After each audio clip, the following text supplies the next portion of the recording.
3 مہینے کے قریب جو ہے وہ ٹائم گزرا ہے. اس 3 مہینے میں جو جو ہم نے کام کیے ہیں میں نے کہا تھوڑا سا آپ کو اس کو بریف کر دوں.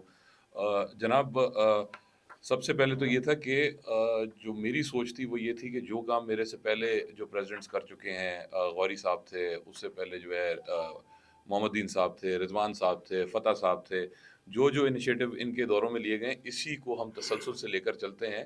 کیونکہ وہ ہر بار آپ آؤ ایک نئی چیز شروع کروں تو پچھلے کام سارے وہ پینڈنگ میں چلے جاتے ہیں. سب سے اہم منصوبہ میری نظر میں جو تھا وہ تھا کہ ہم نے ایک بارشوں کے بعد 100 ہومز کا انیشیٹو لیا تھا سکر چیمبر نے.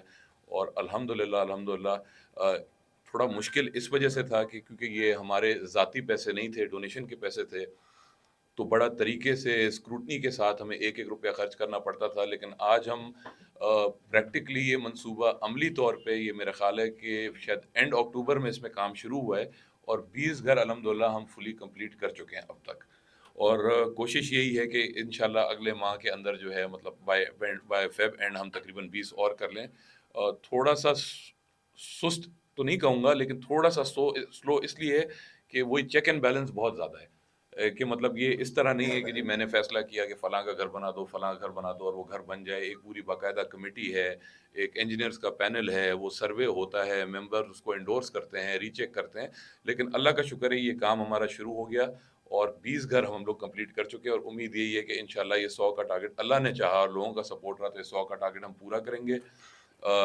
اس سلسلے میں شاہد آفریدی فاؤنڈیشن نے بھی ہمیں انڈورس کیا ہے اور وہ ابھی تھوڑی اپنی بچیوں کی شادی میں نجی طور پہ مصروف ہیں، لیکن ان کا بھی ہم سے کمٹمنٹ ہے کہ جب انشاءاللہ وہ فارغ ہوں گے تو فنڈ ریزنگ میں وہ تمہاری اس میں انشاءاللہ ہیلپ کریں گے، تو یہ آپ کو انشاءاللہ بہتری نظر آئے گی. صاحب دوسرا یہ تھا کہ ایک ہم نے جو ہے district coordination local body committee form کی تھی جس کے کنوینر جو ہیں یہ ملک رضوان صاحب ہیں.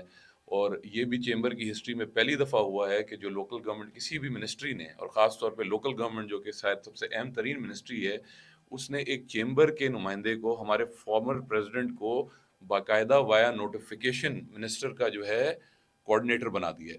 اب اس سے ہمارے لیے آسانی یہ ہوئی ہے کہ پہلے جو باٹل نیکس ہوتے تھے کہ جی پبلک ہیلتھ میں جاؤ یا میونسپل کے دفتر میں جاؤ، ڈی سی کے دفتر میں جاؤ، اب وہ سارا ایک sort of one window operation ہو گیا ہے. اس میں بھی کام بہت زیادہ ہے لیکن الحمدللہ تیزی آئی ہے. کم از کم چھوٹے چھوٹے مسئلے جیسے سویپرز کے تھے، ٹریش کے تھے، اور تھوڑا رضوان صاحب بھی بعد میں آپ کو بریف کریں گے. لیکن اور مین چیز یہ ہوئی ہے کہ ایک وہ جو عوام اور افسروں کے بیچ میں ایک باٹل نیک تھا کہ